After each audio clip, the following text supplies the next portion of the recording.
le monde, j'espère que vous allez bien et cette petite vidéo pour vous parler de la nouvelle lune qui a lieu ce dimanche. Alors en métropole, hein, ce sera minuit. Donc, elle va avoir lieu dans le signe de la Balance. On va attaquer déjà pour regarder un petit peu hein, ceux qui vont déjà faire attention quand ça va arriver. Quand elle va arriver dimanche, attention les premiers des béliers, les premiers décans des capricornes et donc des cancers. Des fois, il vaut mieux rester couché que de la subir. Non, vous en faites pas, elle passe très vite. Après, ce sera terminé, mais la journée du dimanche, attention de ne pas monter en tension, attention de ne pas vous énerver surtout. D'autres signes vont pas être très favorisés, et encore, parce que ça va dépendre d'autres planètes, alors il y a toujours une solution, toujours quelque chose à trouver en fin de compte, pour pouvoir vous sortir de certaines situations. Alors, on va commencer par le signe qui va avoir quelques difficultés, c'est le signe des cancers. Alors, bon, il va falloir aller rechercher le soutien d'autres planètes, hein. Les deux importantes qui sont en signe de terre, hein, puisqu'il faut aller rechercher celles qui sont en signe de terre, c'est Vénus et Mercure. La communication pour retrouver une certaine harmonie, un certain équilibre, ce sera important pour vous dans cette phase de nouvelle lune qui va durer donc un mois. C'est la communication pour vraiment trouver hein, le point d'équilibrage, le point vraiment central pour pouvoir essayer de nous sortir de certaines situations. Alors, le scorpion aussi, qui va peut-être pas être de la fête. Alors, pareil, allez, hein, Mercure, Vénus aussi pour le scorpion. La communication, voir les choses, comment on peut avancer, un équilibre pour vous-même d'ailleurs, ou pour les choses que vous voulez mettre en place. Ça va être très très bon pour vous. Pour cela, nourrissez-vous de ces deux-là. Je vous donne des indications, hein. Attention, celles qui peuvent vous aider et sur lesquelles il va falloir vous faire soutenir. Les poissons, voilà un soutien. Alors le soutien chez le poisson, vous avez Neptune. Chez vous, il n'y a pas de souci. Avec Pluton et Uranus. Alors les trois là en même temps, qu'est-ce que vous devez faire les poissons? Alors, il y a le sixième sens qui joue beaucoup, il y a aussi vos pensées, vos rêves, les choses qui peuvent venir à vous. C'est aussi un peu le flou Neptune, hein. C'est pour y voir clair à un moment donné, Pluton vous invite, puisqu'il est dans le Capricorne, à balayer un petit peu les choses une bonne fois pour toutes, pour aller de l'avant, Uranus étant dans le taureau, pour monter dans le concret et aller de l'avant sur des choses, sur vos progressions. Donc c'est comme ça qu'il va falloir agir, je pense pour vous, sur cette nouvelle lune, pas pleine lune, la nouvelle lune, hein. Donc pendant un mois de phase, c'est comme ça qu'il faudrait que vous arriviez à pouvoir avancer. Alors j'ai noté aussi, hein, au niveau de cela, bon, c'est pas mauvais, hein, mais il y a le Capricorne aussi. Le Capricorne. Capricorne, attention, Pluton va vous donner encore une dernière impulsion. Je reviendrai sur une vidéo là dans cette semaine et vous verrez, je vous parlerai de l'année 2023 à suivre, hein. Alors abonnez-vous, voilà, abonnez-vous si vous voulez me suivre sur la prochaine vidéo pour qu'on parle de l'année 2023 et de ce qui va se passer au niveau du ciel, parce que des planètes vont changer de signe et là ça va inverser certaines choses. Mais j'en reviendrai sur cette prochaine vidéo. Alors oui, qu'est-ce qu'il faut, le Capricorne? Eh bien, il va falloir vraiment regarder les choses que vous allez lâcher, une bonne fois pour toutes, pour vous projeter. Ça va être le moment de le faire parce que, en outre, bien sûr, Pluton va partir de chez vous en mars 2023 et 4 mois à peu près avant qu'il revienne chez vous. C'est le bol d'air. C'est aussi le moment de vérité. Si vous avez fait les efforts nécessaires pour laisser tomber les choses qui ne vont pas, pour aller dans le futur, les Capricornes, tout devrait bien se passer. Par contre, si vous n'avez pas fait le nécessaire, là, Pluton, quand il va revenir chez vous en 2023 jusqu'à décembre 2023, là, attention les dégâts. Vous serez contraint et forcé d'avancer, vous n'aurez pas le choix. Alors, pour avancer avec cette pleine lune, c'est de prendre une conscience pour vous les Capricornes. C'est de toujours être dans la conscience des choses, ce qui ne va pas, comment y remédier. Est-ce qu'il ne faut pas tout lâcher pour reprendre quelque chose de nouveau? À vous de voir. Alors, on va passer à un moment donné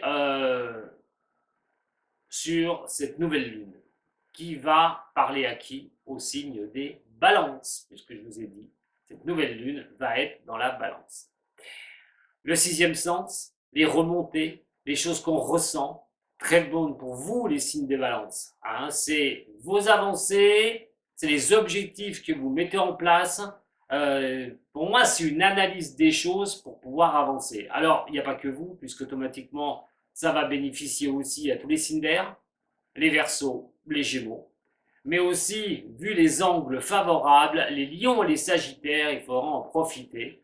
Donc, faire l'analyse de la situation pour pouvoir mettre les choses en place et avancer. Surtout que nous avons encore, vous avez encore Jupiter dans le Bélier jusqu'au 28 octobre. Et là, il protège d'ailleurs les mêmes signes. Hein. Le Lion, le Sagittaire, le Verseau, le Gémeaux. Et dans un cas comme ça, qu'est-ce qui peut se passer?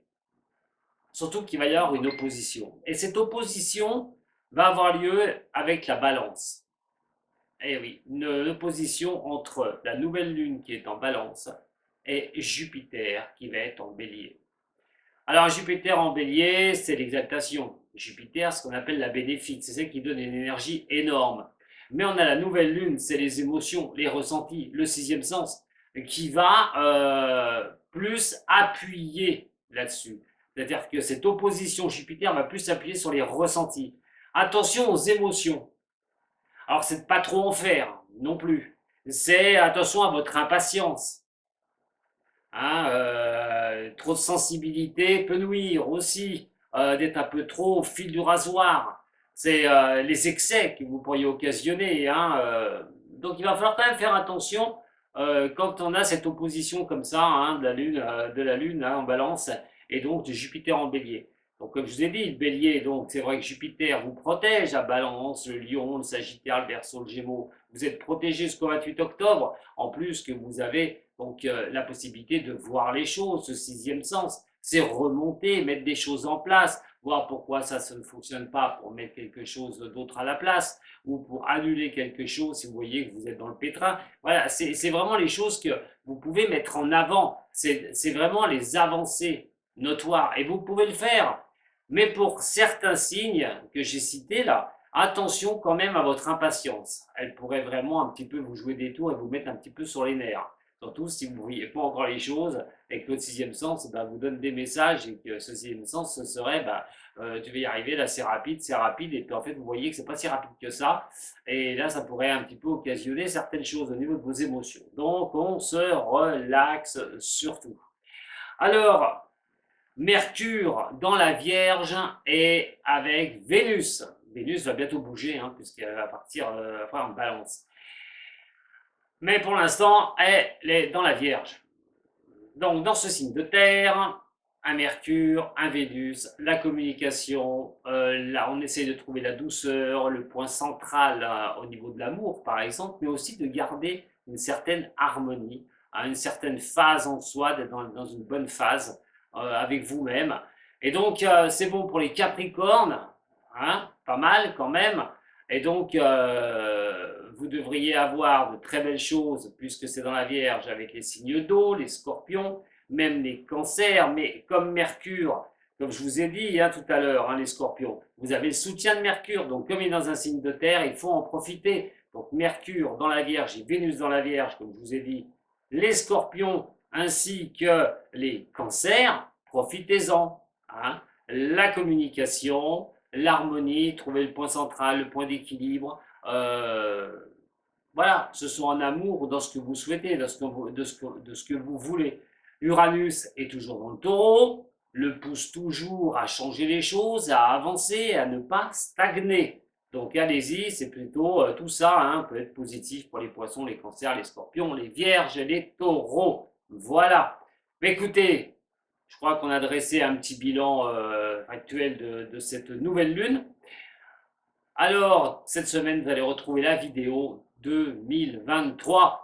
Par rapport au tarot, vous la retrouvez plus tard. On va s'intéresser à l'astrologie, les planètes qui vont changer de signe, quel impact pour la France, quel impact pour le monde, qu'est-ce qui va se passer en 2023. C'est vrai qu'on reviendra sur l'épisode de Pluton, parce que c'est lui qui nous a amené un tas de choses depuis 18 ans là, il n'a pas arrêté, donc Pluton va s'en aller, mais Est-ce qu'on va être libéré de tout? Et bien, prochain rendez-vous avec non-voyance. Je vous remercie de m'avoir suivi. Prenez soin de vous surtout. Hein, et puis à très bientôt. Si vous avez aimé, un petit j'aime ou un partage. Vous pouvez toujours m'envoyer un message. Je réponds à tout le monde. À bientôt. Sato.